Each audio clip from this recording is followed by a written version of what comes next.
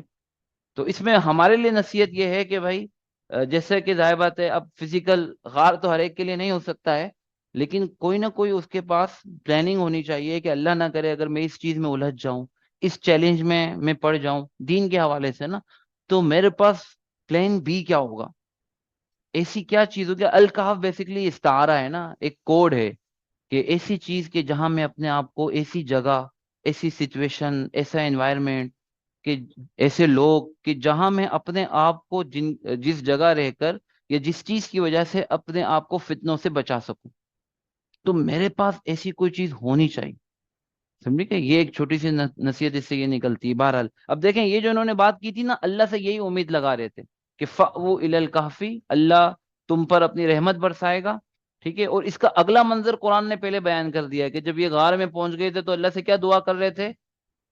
ربنا آتنا من لدن کا، اللہ سے یہ امید لے کر نکلے تھے اور دعا بھی اللہ سے یہی کر رہے تھے، تو اللہ نے یہ ان کی دعا بھی قبول کی، یہ امید بھی پوری. ٹھیک ہے، آپٹیمسٹک اپروچ تھی ان کے درمیان. یہ بات نہیں ہو رہی تھی او ہو تم بچ نہیں سکو گے، تمہیں ڈھونڈ کر پکڑ ہی لیں گے. امید والی بات ہو رہی تھی. ٹھیک ہے، اور اللہ سے دعائیں بھی کر رہے تھے. ٹھیک ہے، اب یہ جو حصہ ہے اس میں یہ بڑا غور کرنے کا ہے. دیکھ آیت نمبر 17 اور 18، اس کے اندر 5 چیزیں اللہ نے بیان کی. عام طور پہ جب ہم اصحاب الکہف کا قصہ پڑھتے ہیں نا تو اس پر ذرا غور کرنا عام طور پہ رہ جاتے ہیں. دیکھیں 2 پہلو ہے. ایک یہ کہ بھئی اصحاب الکہف نے کیا کیا، وہ قرآن نے بیان کر دیا، اور ان کے بارے میں دیگر سوالات، کیا تعداد تھی، کتنے عرصے میں رہے، وہ اس حصے کے بعد بیان کر رہے ہیں، کتنے لوگ تھے اور کتنے عرصے رہے. لیکن یہ کہ بھئی انہوں نے تو یہ قربانی دی. ٹھیک ہے، اللہ نے ان کے ساتھ کیا معاملہ کیا؟ قرآن کریم غیر ضروری تفصیل بیان نہیں کرتا ہے، لیکن یہاں قرآن یہ بتا رہا ہے کہ ہم نے ان کے ساتھ یہ کیا. اس کے اندر ایک بہت بڑا میسیج ہے کہ دیکھو، اگر خدا تم سے کسی بھی معاملے میں تمہاری نفس کی خلاف ورزی، یا اگر تم کوئی ایمان مخالف ماحول میں رہ رہے ہو تو اس ماحول کی خلاف ورزی، یا کسی بھی اعتبار سے اگر تم سے کوئی آزمائش میں تمہیں ڈالتا ہے، یا تم سے کوئی خاص مطالبہ کرتا ہے، یا قربانی تمہیں دینی پڑتی ہے نا، تو یہ نہیں سمجھنا کہ وہ جب قربانی دو گے تو اللہ تمہیں اکیلا چھوڑ دیں گے. یہ ایک بہت بڑی فیلنگ ہے نا، اللہ کی معیت کی، جو یہ والا حصہ ہم میں پیدا کرنا چاہ رہا ہے کہ اگر تم کچھ قربانی دے رہے ہو، اگر اللہ کے لیے تم کچھ کر رہے ہو، تو یہ نہیں سمجھنا کہ اللہ تمہیں چھوڑ دیں گے. انہوں نے تو یہ چند لمحوں، 1 دن 2 دن 3 دن کا یہ پروسیس ہوگا نا، انہوں نے یہ کیا اور غار میں آ گئے. لیکن اللہ نے آئندہ 300 سال ان کا ایسا خیال کیا ہے نا کہ جو ماں اپنی سگی اولاد کا اپنی گود میں بھی نہیں رکھ سکتی، ایسا خیال کیا. ٹھیک ہے، تو اس پر اس حوالے سے غور کیجئے گا کہ اللہ اس کو کیوں ذکر کر رہے ہیں. اللہ یہ مجھے آپ کو بتانا چاہ رہے ہیں کہ اگر کوئی دین کے لیے، اللہ کے لیے، اللہ کو خوش کرنے کے لیے، آخرت کے لیے، ٹھیک ہے، کوئی بڑے ویژن کے لیے، کوئی بڑے مقصد کے لیے، ٹھیک ہے، اگر وہ قربانی دیتا ہے تو ایسا نہیں ہوتا ہے کہ اس کی قربانی رائے گاں چلی جاتی ہے. ہاں، وقتی اعتبار سے نظر آ رہا ہوتا ہے کہ یار مسائل ہو رہے ہیں، ٹھیک ہے، لیکن یہی تو دنیا ہے، دھوکہ ہے. جو نظر آ رہا ہوتا ہے اس کے پیچھے وہ اللہ کی مدد کے، نصرت کے، اور بہت ساری چیزیں ہوتی ہیں ہماری زندگی میں. اللہ نے جو بہت ساری چیزیں پلان میں ہوتی ہیں، لیکن بس ہم تھوڑا سا نا ہمت کمزور کر جاتے ہیں. تو یہ والا حصہ ہمت بڑھانے کے لیے، اب دیکھیں 5 چیزیں جو خصوصی طور پہ اللہ نے ان کے ساتھ ایسا معاملہ فرمایا کہ اس کے لیے اپنی قدرت کے قانون بدل دیے. اللہ نے کائنات کے قوانین بدل دیے. پہلی چیز، وہ ترى الشمس اذا طلعت، یہ تو غار میں چلے گئے، سو گئے. اب اللہ نے 300 سال تک ان کو زندہ رکھنا تو بالکل صحیح، اس کے لیے اللہ نے انتظامات فرمائے. اگر آپ دیکھو گے سورج کو کہ اذا طلعت، کہ جب وہ طلوع ہوتا، سورج سے مراد سورج کی کرنیں، روشنی، دھوپ ہے، تو تزاوروا عن کہفہم ذات الیمین، تو وہ اس کی کرنیں اپنی رخ موڑ لیتی، مڑ جاتی، پھر جاتی ان کے غار سے دائیں طرف. ذات الیمین کا کیا مطلب؟ یعنی اب ان کے جسم پر اگر دھوپ لگے یا بہت زیادہ تپش یا حرارت میں ہو تو ظاہر بات ہے اس سے انسانی جسم خراب ہوتا ہے. ٹھیک ہے، تو اللہ کو اس سے بچانا تھا. لیکن ایسا بھی نہیں کرنا تھا کہ یہ بالکل ان کا غار ایک برف جیسا ٹھنڈا ہو جائے، ہے نا، کیونکہ مردہ وجود تو برف اور ٹھنڈ کے اندر باقی رہ سکتے ہیں، لیکن زندہ وجود، زندہ جیتے جاگتے جن میں تھڑکتا دل ہو اور ان کی رگوں میں دوڑتا خون ہو، وہ اتنی ٹھنڈ کے اندر وہ بھی سیکور نہیں رہ سکتے. تو اللہ نے ان کے غار کا ماحول بڑا معتدل بنانا تھا. ٹھیک ہے، تو اللہ نے ایسا کیا کہ مثلا آپ سمجھیں کہ یہ غار ہے، ٹھیک ہے، اور یہ مشرق ہے. تو یہاں سے اگر سورج طلوع ہوگا تو طلوع ہوتے ہوئے اس کی کرنیں اپنا تھوڑا سا رخ پھیر لیتی دائیں طرف، ٹھیک ہے، اور یہاں سے ہوتی ہوئی گزر جاتی. اور جب سورج غروب ہو کر یہاں آتا، اب یہاں سے جو روشنی آ سکتی تھی اندر، وہ اس در مڑ جاتی. تو طلوع ہوتے ہوئے، غروب ہوتے ہوئے، کراس کرتے ہوئے ان کی غار سے سورج کی دھوپ یا روشنی گزر جاتی. ٹھیک ہے، اور یہ زاویہ یا ڈائریکشن بدلنے والا کون تھا؟ اور وجہ کیا تھی؟ اور یہ ایسا ایک دن نہیں ہوا، یہ ایک صبح یا ایک شام کی بات نہیں ہے، یہ 309 سال چاند کے اعتبار سے، ویسے 300 سال ہمارے کیلنڈر کے اعتبار سے، ہو شمسی کیلنڈر کے اعتبار سے، 309 سال تک سورج جب بھی طلوع ہوتا غروب ہوتا، اصحاب الکہف کے غار پر اس کو اجازت نہیں تھی کہ اپنی کرنیں پھینک دے. ٹھیک ہے، یہ اللہ نے ایک انتظام فرمایا. اچھا، وَإِذَا غَرَبَتْ، اور جب غروب ہوتا، تقریضہم، تو رخ موڑ لیتی، ذات الشمال، بائیں طرف، دائیں طرف بائیں طرف. اچھا، قریب سے ہو کر گزرنے میں حکمت یہ تھی کہ ان کو کچھ حرارت چاہیے تھی، ٹھیک ہے، تاکہ ماحول معتدل رہے. وَهُمْ فِي فَجْوَةٍ مِّن، اللہ فرما رہے ہیں حالانکہ غار کے ایسے حصے میں تھے جو کھلا ایریا تھا، کشادہ ایریا تھا، جہاں ممکن تھا کہ سورج کی اللہ انتظام نہ فرماتے تو سورج کی زیادہ دھوپ یا تپش یا حرارت یا تمادت پہنچتی. ٹھیک ہے، لہٰذا یہ اللہ کی طرف سے خصوصی نشانی تھی. اور اگلا جملہ یہی بتا رہے، ذالک من آیات اللہ، یہ جو سورج کا یا اس کی کرنوں کا یا دھوپ کا رخ موڑنا تھا، یہ اللہ کی نشانیوں میں سے تھا، اس معجزہ تھا اللہ کی طرف سے. جو اللہ کے انبیاء کے لیے اللہ اپنے قوانین کو بدل دیتے ہیں اس کو معجزہ کہتے ہیں، جو اللہ نیک بندوں کے لیے کر دیتے ہیں اس کو کرامت کہتے ہیں. کیا کہتے ہیں؟ ہاں، تو یہ اصحاب الکہف کی کرامت تھی جس کا قرآن کریم میں تذکرہ ہے، کیونکہ کیا اللہ نے تھا اور کیا ان لوگوں کے لیے تھا، ان کے بس میں نہیں تھا، ان پر اللہ کو پیار آیا تھا تو اللہ نے کیا تھا، اسی کو کرامت کہتے ہیں. ٹھیک ہے. اچھا، اللہ کیوں کیا تھا ان کے ساتھ؟ کوئی خاص طرح معاملہ تھا؟ نہیں، بات یہ تھی کہ یہ ہدایت کی تلاش میں تھے، اور اللہ کا اصول ہے کہ جو ہدایت کے لیے سچائی کے ساتھ راستہ اختیار کرتا ہے فول المہتد. یہ بھی ہے اس کے ساتھ ساتھ کہ جو گمراہی کے راستے اختیار کرتا ہے، چوائس ہے نا، اللہ نے اختیار دے دیا ہے، تو پھر وہ فلن تجد لہ ولیا مرشدہ، تو تم ہرگز ہرگز نہیں پاؤ گے کہ کوئی اس کا دوست ہو، کوئی اس کا مرشد ہو. مرشد کسے کہتے ہیں؟ راستہ دکھانے والا. ٹھیک ہے. تو چونکہ اصحاب الکہف ہدایت کی طلب میں سچے تھے، لہٰذا اللہ ان کا دوست بھی بن گیا، اللہ ان کو یہ رہنمائی کرنے والا بھی بن گیا. لیکن اگر کوئی ہدایت کے راستے کو چھوڑتا ہے تو نہ اللہ اس سے دوستی کرتے ہیں نہ اللہ اس کی رہنمائی کرتے ہیں. ٹھیک ہے، آگے آ جائیں. یہ ایک چیز ہوگی. دوسری چیز، وَتَحْسَبُهُمْ أَيْقَاظًا وَهُمْ رُقُودٌ، بہت عرصہ، طویل عرصہ اگر کسی کی آنکھیں بند ہوتی ہیں نا تو آنکھوں کے مختلف مسائل ہو جاتے ہیں. اگر آپ یہ دیکھیں گے کہ ہو سکتا ہے آپ کے آس پاس کوئی ایسا ہو، کوئی ایسا ہے کہ جو ایک طویل عرصے کومے کے بعد بیدار ہوا ہو؟ ہمارے جان پہچان والوں میں کوئی ایسا ہے؟ ہیں؟ الحمدللہ ایسا نہیں ہے. اگر کچھ لوگ صحت مند ہو جاتے ہیں نا تو طویل عرصے تک ان کو ایک نارمل یہ مسائل ہوتے ہیں کہ آنکھوں کے مسائل رہتے ہیں کافی عرصے تک، پھر میڈیسن استعمال ہوتے ہیں، ڈراپس ڈالتے رہتے ہیں، پھر جا کے وہ انسان کی آنکھ کی صحت کے لیے ضروری ہے کہ وہ آنکھ مستقل بند بھی نہ رہے اور مستقل کھلی بھی نہ ہو.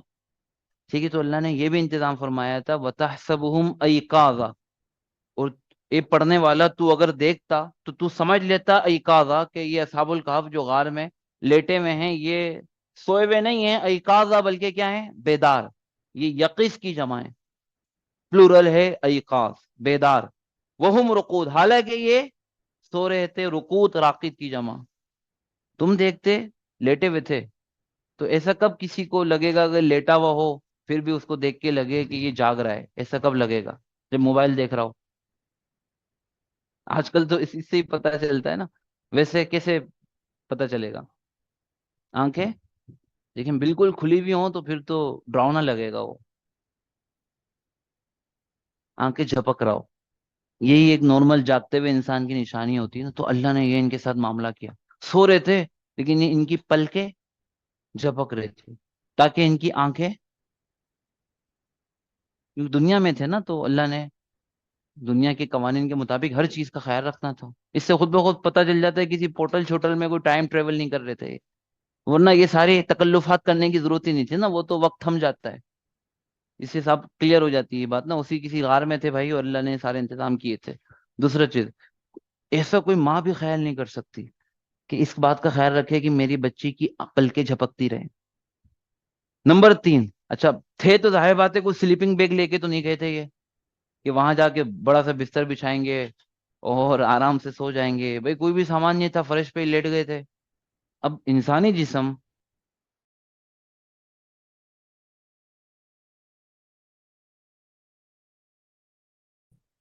گوشت گلنے لگ جاتا ہے. آپ نے وہ سنا بیڈ سول کا سنا آپ نے؟ ہاں ہمارے ایک قریبی عزیز کو ہوئے تھے. بڑی عجیب بیماری ہوتی ہے، اللہ حفاظت فرمائے. اسی وجہ سے آج کل ایسے بیڈ آ گئے ہیں کہ جو موو بھی کرتے رہے، ایئر بیڈ کہتے ہیں اس کو، کیا کہتے ہیں، تاکہ نا ہوا بھی پاس ہوتی رہے. وہ ہوتا یہ ہے کہ وہ جسم کا وہ حصہ جو بیڈ کے ساتھ یا کسی چیز کے ساتھ بہت عرصے تک لگا رہتا ہے، تو کچھ جراثیم کچھ بیماری کی وجہ سے وہ حصہ جو نا وہ زخم بن جاتا ہے، گلنے لگتا ہے اور اندر پیپ بھر جاتا ہے. جب آپ اس کو صاف کرتے ہیں نا تو گڑا ہو جاتا ہے جس.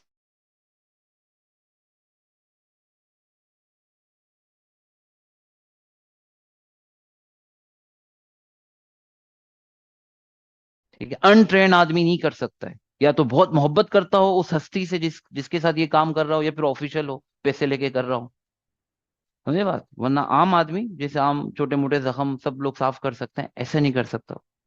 ٹھیک ہے، تو اب ان کے جسم تھے بھی مٹی پر تھے، لیکن یہ انتظام کرنا تھا کہ ان کی جسم کو مٹی کھائے نہیں.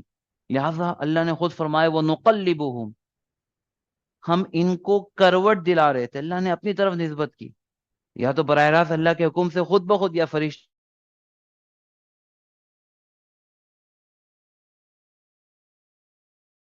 دائیں کروٹ پر وہ ذات شمال. ایسا ہوتا رہا. یہ ہو گئے تین چیزیں. اچھا پھر آگے یہ دیکھیں کہ صحیح ہے غار کے اندر ہیں، اور لیکن اس طرح ویران بیابان سنسان جگہوں پہ جنگلی جانور وحشی جانور ہوتے ہیں، تو کوئی بھیڑ.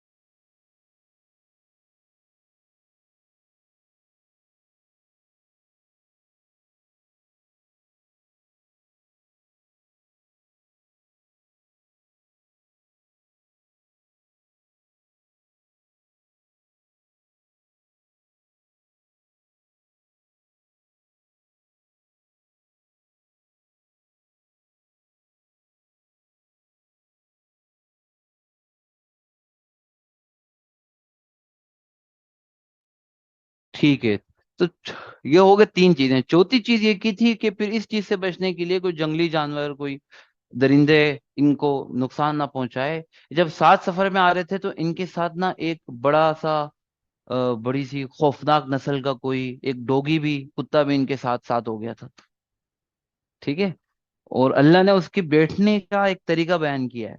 وَكَلْبُهُمْ، اور ان کا جانور، یہ ڈوگی، باسطن ذراعیہ، اپنے ہاتھ پھیلائے ہوئے. باسط کہتے ہیں پھیلانے کو، ذرا کہتے ہیں کلائیوں کو. ایک خاص الرٹ جو کتا اگر وہ بیٹھا ہوا ہے نا اور یہاں وہاں دیکھ رہا ہے، تو اس کی بیٹھنے کی ایک خاص کیفیت ہوتی. بالوسیط، اس غار کے دہانے. دہانے کو کیا کہیں گے؟ جہاں سے انٹر ہوتے ہیں نا. اندر اللہ نے نہیں رکھا، فرشتے نہیں آتے. باہر رکھا اللہ نے. اور عام طور پر حفاظت کے لیے جو بھی انسان ہو یا جانور، یہ گیٹ کے باہر ہی ہوتا ہے. تو اللہ نے اس کو باہر رکھا، اب جس کی وجہ سے اب وہ خاص نسل کا ہوگا. اور اللہ نے بٹھایا بھی اس انداز میں. جب اللہ نے اصحاب الکہف کو سلا دیا تو اس کو بھی سلا دیا. ٹھیک ہے، اور لیکن اس کی بھی پلکیں جھپک رہی تھی، اور اس انداز میں بیٹھا ہوا تھا جیسے کوئی الرٹ حفاظت کے لیے ہوتا ہے. تو بہت سارے چھوٹے موٹے جانور درندے تو اس کو دیکھتے ہی.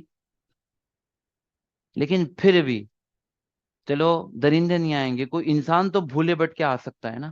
اگلے قصے سے پتا چل رہا ہے کہ یہ غار شہر سے بہت دور نہیں تھا. ٹھیک ہے، وہ قرآن نے بہت تفصیل تو نہیں بتائی، لیکن جو بتائی وہ بھی کافی اس میں اشارے دے دیے. یہ شہر سے بالکل قریب تھا، آبادی سے قریب تھا، بہت زیادہ دور نہیں تھا. چند میل ہوں گے، جو ایک گھنٹہ، بہت زیادہ چلو گھنٹے ڈیڑھ گھنٹے کا فاصلہ ہوگا. تو کوئی بھولا بھٹکا انسان، یا پہلے زمانے میں مویشیوں جانوروں کو چرانے کے لیے لوگ شہر سے باہر لے کے جاتے تھے، کوئی دیہات میں رہنے، کوئی انسان آ سکتا تھا. اللہ نے اس کا بھی انتظام کیا. لَوِ اطَّلَعْتَ عَلَيْهِمْ، انوائرمنٹ ایسا بنا دیا کہ اگر آپ جھانک لیتے، یعنی اگر کوئی انسان ہمت کر کے اس کتے کو بھی پھلانگ کر غار کے اندر چلے جاتا اور جھانک کے دیکھ لیتا جہاں یہ سوئے ہوئے تھے. لَوِ اطَّلَعْتَ عَلَيْهِمْ، اگر آپ ان کو جھانک لیتے، لَوَلَّيْتَ مِنْهُمْ فِرَارًا، تو پیٹ پھیر کر بھاگ جاتے. اردو میں جیسے کہتے ہیں کہ الٹے پاؤں آپ بھاگ جاتے. کیوں؟ کیونکہ وَلَمُلِئْتَ مِنْهُمْ رُعْبًا، کیونکہ آپ کے دل کو دہشت اور ڈر سے بھر دیا جاتا. ملی بھرنے کو کہتے ہیں رعب، وہی اردو میں رعب، دہشت، ڈر، خوف. یہ اللہ نے انتظام کیا تھا. کتنے ہو گئے؟ 1 2 3 4 5. ہر اعتبار سے، تاکہ میرے ان بندوں کو نیند سے کسی بھی اعتبار سے آرام سے سوتے رہیں. ٹھیک ہے، یہ حصہ ہو گیا. اب آگے آ جائیں. ٹھیک ہے، اس کا میسج کیا ہے ہم یہ سمجھ گئے نا. قرآن نے بہت زیادہ ہائی لائٹ کیا ہے اس کو، تاکہ یہ ہمیں پتا چلے کہ اگر تم سے بھی دین کبھی مطالبہ یہ کرتا ہے، یا کسی موقع پہ تمہیں مشکل لگ رہا ہوتا ہے دین کے کسی حکم پہ عمل کر کے، ایسا لگ رہا ہوتا ہے کہ بہت ساری چیزیں مس کر جاؤں گا میں، پیچھے رہ جاؤں گا، ٹھیک ہے، اور سوسائٹی کے قدم بقدم نہیں چل پاؤں گا، تو تمہیں یہ چیزوں ذہن میں رکھنی چاہیے. اللہ تمہیں سوسائٹی کے سر پر بٹھا دیں گے، لیکن امتحان تو پورا کرو پہلے، ایسے نہیں. اللہ فرما رہا ہے جیسے ہم نے سلایا تھا کذالک بعثناہم، اسی طریقے سے ہم نے ان کو جگہ بھی دیا. چلیے ایک منٹ، یہ اوپر والی پٹی ہٹ سکتی ہے نا. لیتساءلوا بینہم، ہوا یہ کہ پھر آپس میں ایک دوسرے سے سوال کرنے لگ گئے. اب سو کر اٹھے تو قال قائل منہم، ایک نے ان میں سے کہا کہ کم لبثتم، یار تم لوگ کتنی دیر سے سو رہے ہو یہاں. قالوا لبثنا یوما او بعض یوم، عجیب بات ہے.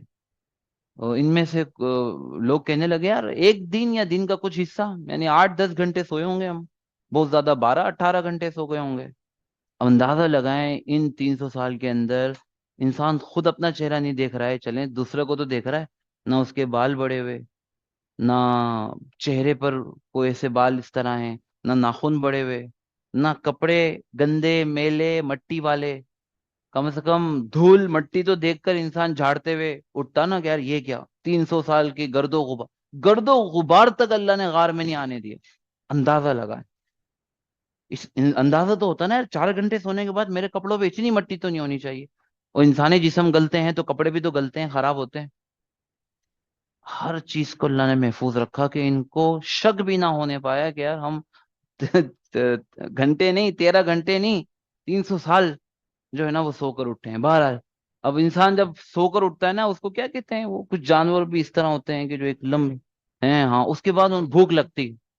اب آپس میں فیصلہ نہیں کر پائے کہ کتنے گھنٹے سوئے نا، تو ایک نے کہا یار تنگ آ کے ربکم اعلم بما لبثتم، چھوڑو یار اللہ جانتا ہے کہ کتنی دیر سوئے، کھانا منگواؤ فٹافٹ، بھوک لگ رہی ہے. فوڈ پانڈا تو ہوتا نہیں تھا بھائی. پھر کیا کیا، کہا ایک کو بھیجا، یار ہم میں سے ایک چلے جائے، بیورقکم ھذا، اس وقت سکے ہوتے تھے، دھاتی سکے، یہ کچھ سکے لے کے چلے جائے شہر، اور کھانا لے کر آ جائے گرما گرم. اچھا اس سے پتہ چلتا ہے کہ یہ جو کھانا منگوا رہے تھے شہر سے، اس کا مطلب شہر، ٹھیک ہے نا، تو ظاہر بات ہے کہ یہ ڈلیوری لے کر آنی تھی نا. اب بہت زیادہ گھنٹے بھر کا فاصلہ ہوگا، آدھا گھنٹہ، ورنہ کوئی 3 دن دور سے تو کھانا نہیں منگواتے نا. وجہ یہ کہ کھانا بھی خاص منگوا رہے تھے، یہ میٹ منگوا رہے تھے، گوشت منگوا رہے تھے یہ. ٹھیک ہے، دیکھیں کیسے پتہ چلا، فَلْيَنْظُرْ، لیکن اسے خیال کرنا چاہیے، بہت دھیان کرنا چاہیے کہ ایہا، کون سا کھانا ہے، از کا، کہ جو زیادہ پاکیزہ ہو تامن سارے کھانوں میں. پاکیزہ کھانا، حلال کھانا، تو یہ کون سا ہوتا ہے بھائی؟ ہاں کیونکہ سبزیوں کو، ساری سبزیاں حلال ہوتی ہیں. ٹھیک ہے، کسی سے بھی لے لیں آپ، ان کو کوئی ذبح کرنا نہیں پڑتا. نہ فروٹ منگوا رہے تھے، نہ سبزی منگوا رہے تھے، کیا منگوا رہے تھے؟ ہاں گوشت خریدتے ہوئے خیال رکھنا پڑتا ہے کہ بھائی کس نے ذبح کیا ہے، بسم اللہ پڑھی ہے کہ نہیں پڑھی ہے، وغیرہ وغیرہ.